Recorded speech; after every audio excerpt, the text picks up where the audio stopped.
Assalamualaikum warahmatullahi wabarakatuh. Saya Sakif Noval dan Tono Putro ingin mempresentasikan instalasi kompresor. Pertama, apa sih kompresor itu? Kompresor adalah pesawat atau mesin yang berfungsi untuk memanfaatkan atau menaikkan tekanan udara atau fluida gas atau memindahkan fluida gas dari suatu tekanan statis rendah ke suatu keadaan statis yang lebih tinggi. Udara atau fluida gas yang dihisap kompresor biasanya adalah udara atau fluida gas dari atmosfer. Walaupun banyak pula yang menghisap udara atau fluida gas spesifik dan bertekanan lebih tinggi dari atmosfer. Kompresor berfungsi sebagai penguat atau booster.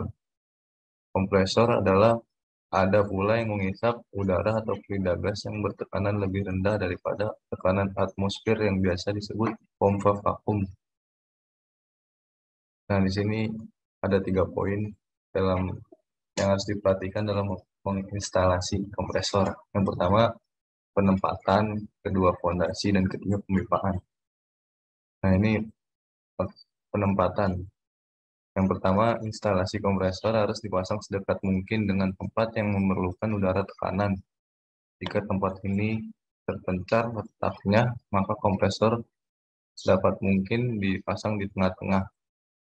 Yang kedua, di daerah sekitar kompresor tidak boleh ada gas yang mudah terbakar atau zat yang mudah meledak. Pengaman harus dilakukan sebab gas yang berbahaya oleh kompresor dapat menimbulkan reaksi kimia, bahkan ledakan dan kebakaran. Yang ketiga, ruangan kompresor harus terang, cukup luas, dan berventilasi baik dengan cahaya yang cukup. Apabila terjadi kelainan seperti kebocoran dan lain-lain akan dapat segera diketahui. Luas ruangan yang cukup akan memudahkan pemeriksaan, pemeliharaan, dan mempertinggi keamanan kerja. Ventilasi yang baik sangat penting untuk menghindari akibat buruk dari kebocoran gas. Yang keempat, pemeliharaan dan pemeriksaan harus dapat dilakukan dengan mudah. Berhubung dengan hal tersebut harus disediakan ruangan yang cukup untuk mempermudah pengawasan, pemeliharaan, dan perbaikan. Yang kelima, temperatur ruangan harus lebih rendah dari 40 derajat. Kompresor mengeluarkan panas pada waktu bekerja. Jika temperatur ruangan naik, maka udara yang dihisap ke dalam kompresor juga naik. Hal ini mengakibatkan kompresor bekerja pada temperatur di atas normal yang akan dapat memperpendek umur kompresor.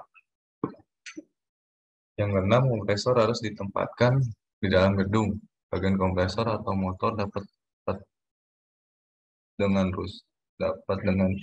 cepat rusak atau kecelakaan yang disebabkan oleh listrik dapat terjadi jika kompresor dibiarkan kehujanan. Nah, yang kedua ini ada fondasi. Agar kompresor dapat bekerja untuk jangka waktu yang lama dan dalam kondisi baik, mesin ini harus dipasang pada fondasi yang padat dan mantap. Kondisi dan sifat tanah di tempat yang direncanakan untuk fondasi harus diperiksa secara cermat. Fondasi kompresor harus dibuat terpisah dari fondasi gedung. Hal ini dimaksud agar getaran dari kompresor tidak diteruskan ke struktur gedung dan fasilitas lainnya. Tinggi fondasi permukaan lantai harus ditentukan dengan memperhitungkan drainase, buangan, dan pemeliharaan. Fondasi harus kuat menahan beban dari kompresor sehingga kompresor dapat berada tetap pada tempatnya dan tidak bergeser. Nah, dalam perencanaan fondasi terdapat 2 macam pendekatan, yaitu pertama, fondasi dibuat di dalam tanah agar dapat menyatu dengan tanah sehingga getaran kompresor dapat ditekan sampai sekecil-kecilnya. Dan ini contohnya gambarnya di kompresor yang ada di dalam tanah, taruh di tanahnya. Terus yang kedua, kompresor dipasang pada fondasi secara agak bebas dengan pengikat dan penumpu. Dengan demikian, kompresor dapat bergetar sampai batas tertentu, tetapi getaran tersebut tidak diteruskan ke tanah dan bangunan. Nah, seperti ini di bawahnya dikasih seperti per atau apa ya, bantalan gitu. Nah, pendekatan yang pertama disebut dengan metode pemasangan langsung dan digunakan apabila getaran yang dirambatkan tidak akan menimbulkan masalah. Pendekatan yang kedua disebut metode isolasi. Getaran digunakan bila kondisi tanah sangat buruk. Nah, ini yang pertama. Yang kedua, pedoman pada fondasi. Yang pertama, jangan memasang di atas tanah yang buruk. Yang kedua, pasanglah pada bidang yang datar. Ini tanah yang buruk nih. Nah, yang datar seperti ini. Terus yang ketiga, puli kompresor harus sejajar dengan puli motor. Alur landasan motor harus sejajar dengan sabuk V. Nah, ini sejajar. Terus setelah itu pemipaan.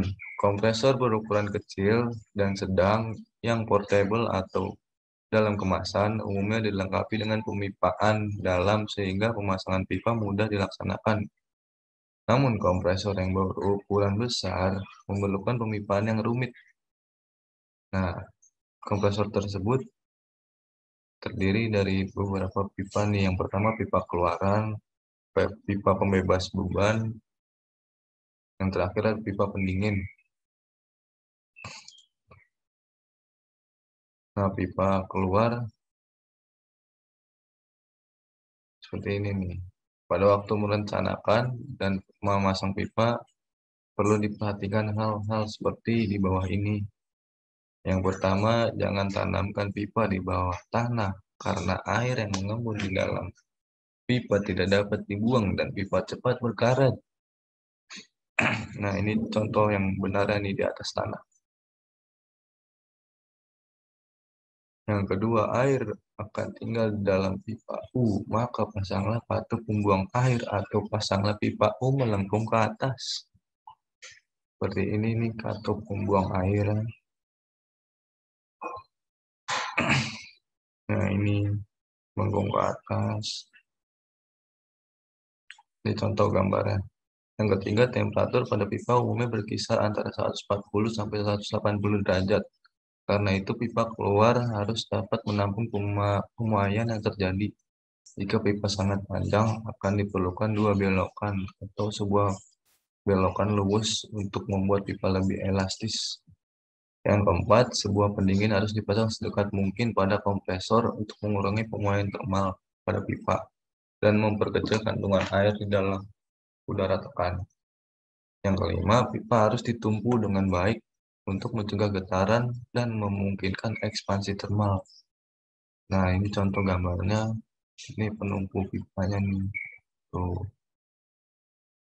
Terus yang keenam, pada pipa keluar tidak boleh dipasang katup penutup. Jika penggunaan katup penutup tak dapat hindari, maka antara kompresor dan katup ini harus diberi katup pengaman dengan kapasitas yang cukup.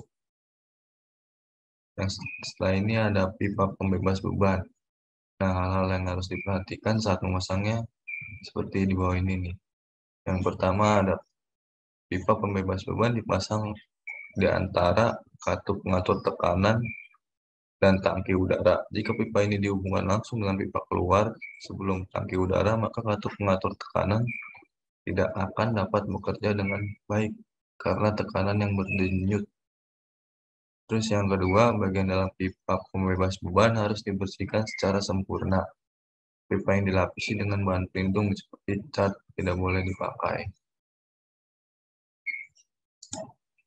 Yang ketiga, sebelum katup pengatur tekanan dipasang, harus dilakukan peniupan selama beberapa jam untuk menghilangkan karat, gram, dan kotoran lain dari pipa keluar. 4. Ukuran pipa pembebas beban harus sesuai dengan yang ditentukan oleh pabrik. Jika panjang pipa lebih dari 10 meter atau sistem tidak dapat bekerja baik, maka harus diambil ukuran berikutnya yang lebih besar. Pada pipa yang kelima, pada pipa pembebas beban tidak boleh dipasang katup penutup. Jika dipakai juga, katup ini harus dalam keadaan terbuka saat operasi. Dan terakhir nih ada pipa air pendingin. Pada waktu merencanakan dan memasang pipa, perlu diperhatikan hal-hal seperti di bawah ini. Yang pertama, air pendingin harus masuk dari pipa bawah dan keluar dari pipa atas. Nah, ini contohnya nih. masuk dari bawah, keluarnya ke atas. Yang kedua, tentukan diameter dan panjang pipa secara tepat. Jika diameter dan panjang tidak tepat, maka tekanan dalam pipa terlalu besar dan laju aliran air berkurang. Di contoh gambarnya, yang ketiga, tekanan air masuk harus lebih dari 1,5 kg per cm kuadrat. Jika tekanan terlalu rendah, aliran kurang lancar. Jika tekanan terlalu tinggi, air akan bocor melalui packing pada sambungan. Yang keempat, pasanglah peralatan yang sesuai pada pipa air pendingin. Contohnya adalah pemakaian relay, henti yang tepat, dan kapasitas menara pendingin yang harus sesuai. Yang kelima, penyangga pipa dan penumpu jangkar harus sesuai untuk mencegah getaran. Nah, ini contoh gambar pada poin yang ini. Sekian dari saya, kurang lebihnya mohon maaf. Wassalamualaikum warahmatullahi wabarakatuh.